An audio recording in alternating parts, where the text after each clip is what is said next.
देवर जल्दी जल्दी से करो, फिर तीसरे भाई की बारी। अस्तगफिरुल्लाह, इस कहानी को बच्चे ना देखे, ये बिल्कुल सच्ची कहानी है। मेरी नई नई शादी हुई थी। मेरे ससुराल में एक देवर और शोहर के अलावा कोई ना था। मैं अकेली ही थी। अफराज ज्यादा ना थे, इसलिए काम भी ज्यादा ना होता था। थोड़ा सा खाना बनाना होता था और इसी हिसाब से घर की सफाई सुथराई भी करनी पड़ती थी, इसलिए मैं ज्यादातर आराम ही करती थी। मेरा शोहर काम पर जाता तो शाम गए तक लौटता था। जब से मेरी शादी हुई थी तब से ही मेरे शोहर का रवैया मेरे साथ अजीब सा था। हमारी शादी जब से हुई थी मेरे शोहर ने मुझे हाथ तक ना लगाया था। मैंने पूछा तो कहता, मुझे किसी पीर बाबा ने कहा है कि अगर तुम अपनी बीवी के पास जाओगे तो तुम दोनों की जिंदगी तबाह हो जाएगी। इसलिए मैं उनकी बात पर खामोशी इख्तियार कर गई थी। मुझे अपने शोहर पर पूरा यकीन था कि अगर वो बोल रहे थे कि ऐसा कुछ है तो मुझे उन पर इतबार करना ही था। मैंने उसके बाद उनसे कोई लफ्ज ना कहा था और ना ही कुछ पूछा था, मगर मुझे ये सब अजीब लगता था पर कहती ना थी। लेकिन जब घर में अकेली होती तो सारा दिन यही सोचती रहती थी। जितना सोचती थी उतना ही उलझती जा रही थी। क्या वाकई मेरा शोहर जो कह रहा है वो सच था या कोई और बात थी जो मुझसे छुपाने के लिए बहाने बना रहा था? क्या उसका किसी के साथ कोई चक्कर चल रहा था जो वो मुझसे दूर रहता था और मुझे हाथ तक ना लगाता था और पीर बाबा का नाम लेकर अपनी बात पर पर्दा डाल रहा था?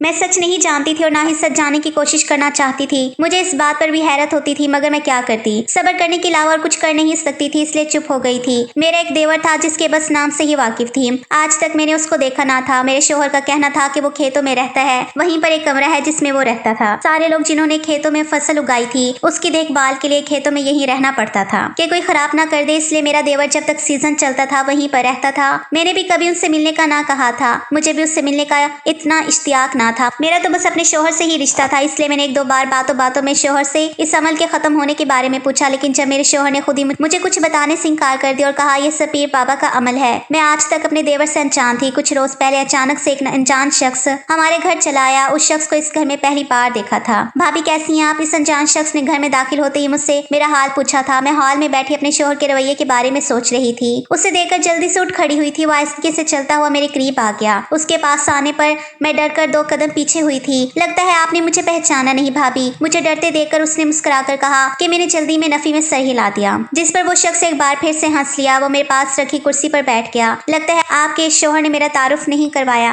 मैं आपका देवर हूँ, इसने मुझे अजीब सी नजरों से देखकर कहा था। उसके बताने पर मेरा डर कुछ कम हुआ था। मैं जानती थी कि वाकई मेरा एक देवर है, इसलिए अब मैं मुतमईन हो गई थी। अब वो रोज घर आने लगा था। मैंने अपने शोहर को बताया तो उसके चेहरे का रंग सर्द पड़ गया था। मुझे हैरत हुई थी कि मेरे शोहर के चेहरे का रंग क्यों बदला था। मैंने तो उसके भाई का ही बताया था। खामोश होने पर मैंने भी उसके मुतालिक कोई बात ना की थी। मुझे अपने शोहर की खामोशी खटक रही थी, मगर फिर मैं खुद भी चुप हो गई। जानती थी अगर पूछ भी लिया तो इसमें कौन सा बुराई है। मेरा शोहर जब काम पर चला जाता तो देवर घर आ जाता। जब वो घर आता तो उसके हाथ में ढेर सारे माल्टे होते थे। अब मेरा डर भी कम होता गया था। आहिस्ता आहिस्ता मेरी झिझक कम होती जा रही थी। ज्यादा फ्री तो नहीं हुई थी, मगर अब पहले जैसे मैंने डरना छोड़ दिया था। कुछ ही दिनों में उससे घुल मिल गई थी। वो था ही बहुत अच्छा और इज्जत करने वाला। अब मेरा देवर जब भी घर आता तो उसके हाथ में माल्टे होते थे। खासकर दोपहर होते ही देवर माल्टे लेकर घर आता था और कहता भाभी बहुत ही मीठे हैं, ये माल्टे खाए। मैंने भी कभी इतने शौक से पहले माल्टे ना खाए थे, मगर अब अपने देवर के कहने पर इंकार ना करती और फौरन उसके पास बैठकर माल्टे खाने लगती।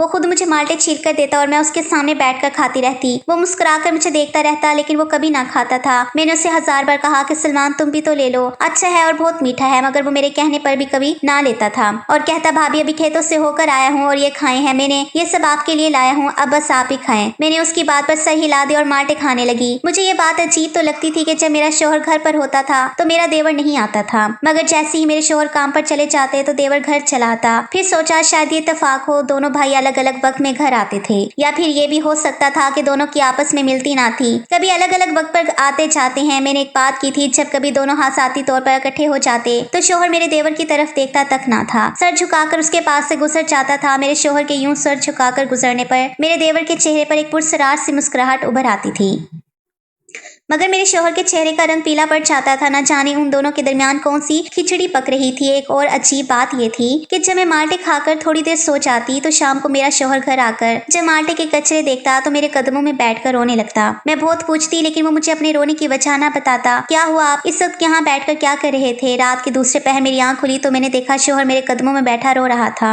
मेरी तो हैरत से आंखें फटने के करीब आ गई थी। मैं जानती थी कि शोहर का रुतबा क्या है, इसलिए उनका मेरे कदमों में बैठना मुझे दहला सा गया था। मुझे डर डर था कि उनके इस अमल पर अल्लाह मुझसे नाराज ना हो जाए। मैंने आंखें खोलकर जल्दी से अपने पाँव उससे दूर किए और घबरा कर उससे वजह पूछी थी, मगर हमेशा की तरह उन्होंने मुझे कुछ भी ना बताया था। इससे पहले मैं एक बार फिर पूछती, वो उठकर कमरे से बाहर ही निकल गए थे। मैं उनको कमरे से बाहर जाते हुए देखती रही थी। अब तो ये सब उनका मामूल बन चुका था। रात देर तक जागने की वजह से अगली सुबह मेरी आंख थोड़ी देर से खुली थी। मुझे समझ नहीं आ रही थी कि मैं क्या करूं, कैसे अपने शौहर के दिल की बात का पता लगाऊं। आखिर उनके रोने की वजह क्या हो सकती थी। मैंने बहुत कोशिश की थी अपने शौहर से सच उगलवाने की, मगर वो बोलते ही ना थे। मैंने भी थक हार कर उनसे पूछना छोड़ दिया था। मेरा देवर अभी बाकायदगी से माल्टे लेकर आता था और जिद करके मुझे खिलाता। मैं भी उसका दिल रखने के लिए खा लेती थी, लेकिन पता नहीं इनमें ऐसा क्या होता था कि माल्टे खाने के फौरन बाद मुझे नींद आ जाती थी और मैं कुछ देर के लिए सो जाती थी।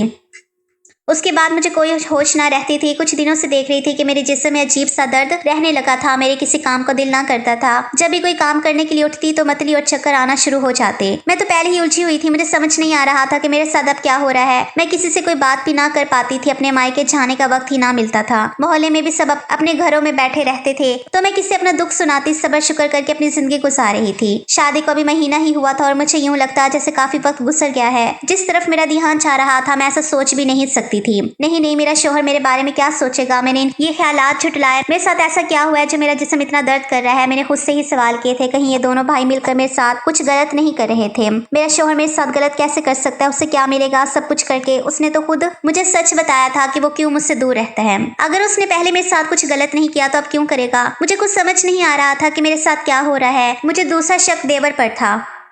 मेरे शौहर के बाद तो देवर ही मेरे घर आता जाता था, मगर वो मेरे साथ कुछ क्यों करेगा। उसकी मेरे साथ क्या दुश्मनी हो सकती थी। मैंने तो उसे देखा ही पहली बार था, फिर दुश्मनी का तो कोई तुक नहीं बनता था। मैंने सोचा क्यों ना डॉक्टर से चेकअप करवाऊं, क्योंकि अब तो तबीयत दिन ब दिन खराब होती जा रही थी।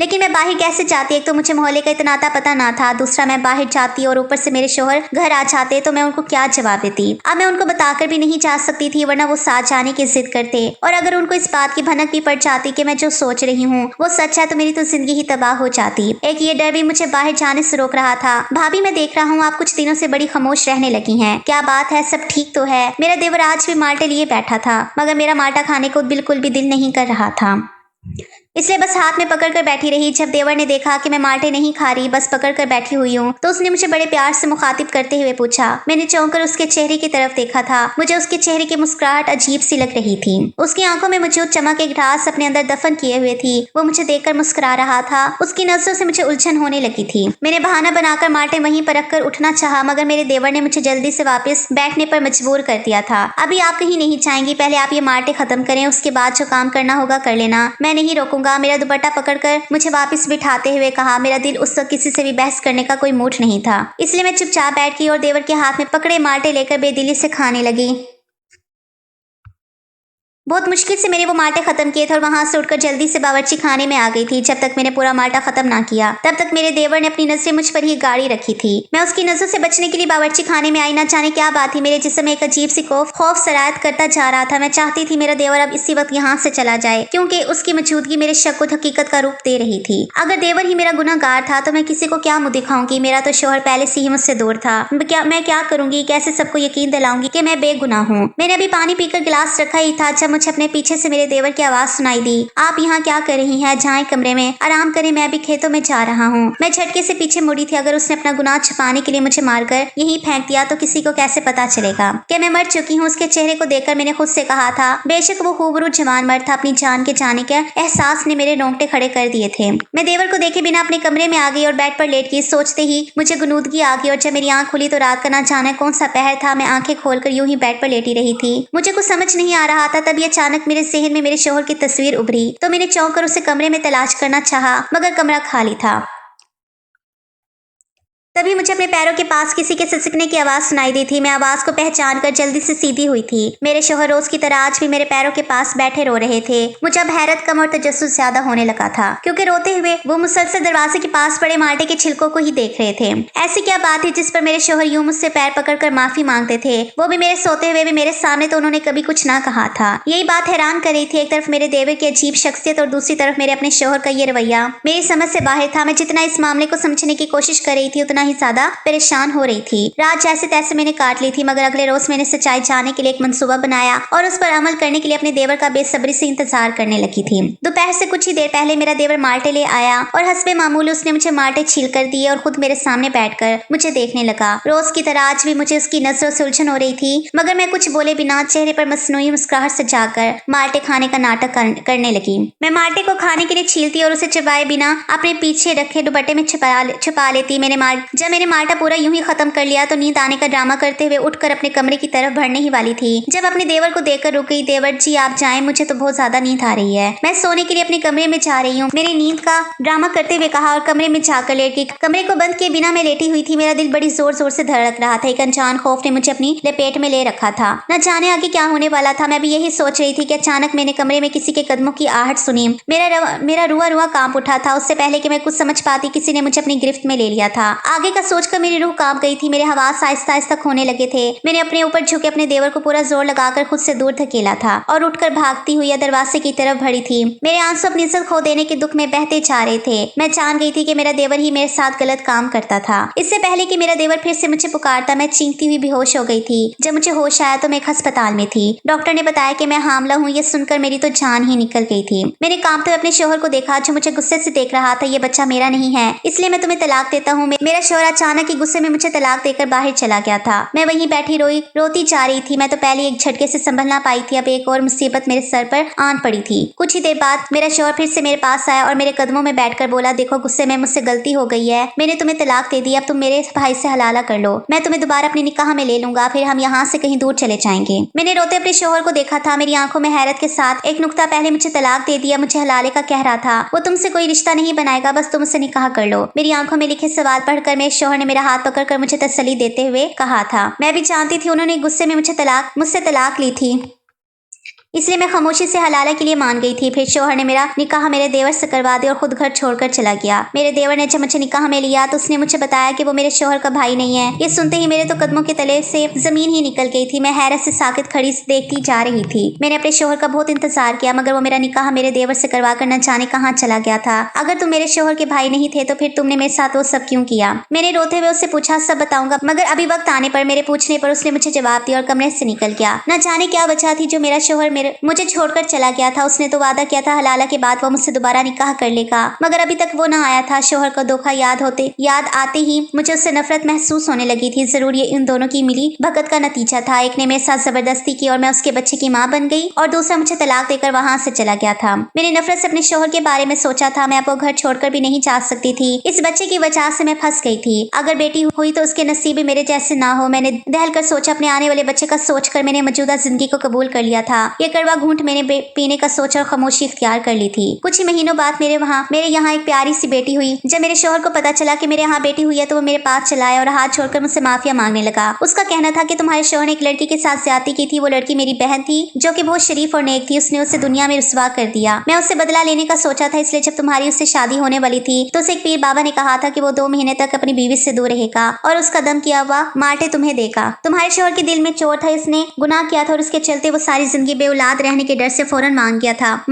पीर बाबा को तो मैंने पैसे देकर ये सब करने को कहा था, क्योंकि मैं अपनी बहन का बदला उसकी नई नवेली दुल्हन के जरिए लेना चाहता था। तब उस बाबा ने मेरे कहने पर तुम्हारे शोहर को कहा कि मैं तुम्हारे काम पर जाने के बाद तुम्हारी बीवी को ये माल्टे दूं। तुम्हारे शोहर को हमने कहा था कि माल्टे में कुछ तुम्हारे शोहर को हमने कहा था। उस बाबा ने ही उसे कहा था कि वो मुझे अपना भाई कहकर तुमसे तारुफ करवाएगा। तुम्हारे शोहर ने ऐसा ही किया था। उस पीर बाबा ने तुम्हारे शोहर से कहा था तुम्हारी बीवी जब ये माल्टे खाएगी तो उसको बहुत तकलीफ होगी, इसलिए तुम्हारे शोहर जब भी घर में माल्टे के छिलके देखता था तो वो बहुत रोता था कि उसकी बीवी उसकी वजह से तकलीफ उठा रही है। मैं माल्टे में दवाई डालकर तुम्हें बेहोश कर देता और फिर तुम्हारे जिस्म के जरिए मैं अपनी बहन का बदला लेता था। लेकिन फिर मुझे आहिस्ता आहिस्ता एहसास होने लगा कि मैं गलत कर रहा हूँ। लेकिन तब तक बहुत देर हो चुकी थी। तुम सब सच जान गई थी और जब तुम्हें पता चला कि मेरे बच्चे की तुम माँ बनने वाली हो तो मैंने ही तुम्हारे शोहर को मजबूर किया था कि वो तुम्हें तलाक देकर तुम्हारी शादी मुझसे करवा दे। मैं उसे माफ कर दूंगा, और वो खुद चाहे किसी की इज्जत खराब कर चुका था, लेकिन वो खुद एक दागदार बीवी बर्दाश्त नहीं कर सकता था, इसलिए उसने मेरा कहा मान लिया और तुम्हारे सामने हलाला का नाटक किया। हकीकत बहुत भयानक थी जिसे सुनने के बाद मेरा वजूद सुन्न होता जा रहा था। उन दोनों के बदले के चक्कर में मेरी जिंदगी बर्बाद हो गई थी।